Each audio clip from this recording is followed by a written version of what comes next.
সকলকে বাংলাদেশ খেলাফত ছাত্র মজলিসের পক্ষ থেকে আন্তরিক প্রীতি, শুভেচ্ছা, অনেক অনেক ভালো লাগা, ভালোবাসা ও বিপ্লবে অভিনন্দন।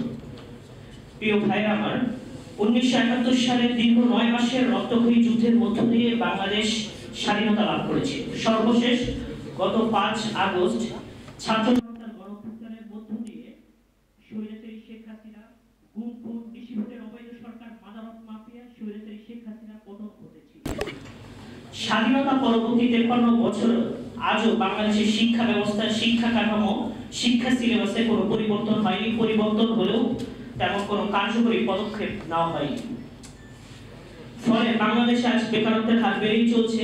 অপরদিকে আমাদের কোমলমতি শিক্ষার্থীরা, শিশুরা তারা একদিক থেকে চারিত্রিকভাবে উন্নত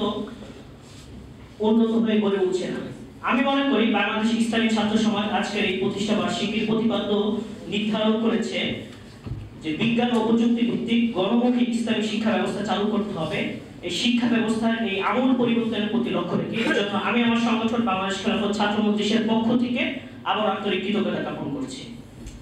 প্রিয় ভাইরা, আল্লাহ রাসূল সাল্লাল্লাহু আলাইহি ওয়াসাল্লাম হাদিস শরীফে ইরশাদ করেছেন, সানাকুনু মা মিন বাদি ইয়াকুলুনা মা লা ইয়াফালুনা ওয়া ইয়াফালুনা মা লা ইউমারুন।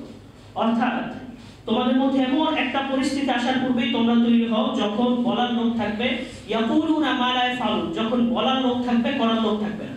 আজকে আমাদের সমাজে এমন একটা অবস্থা তৈরি হয়ে গিয়েছে যেখানে বলার লোক আছে কিন্তু বুকে সাহস করে, হিম্মত করে, ইমানের জজবা নিয়ে অন্যায়ের বিরুদ্ধে রুখে দাঁড়ানোর মতো লোকের বড়ই অভাব।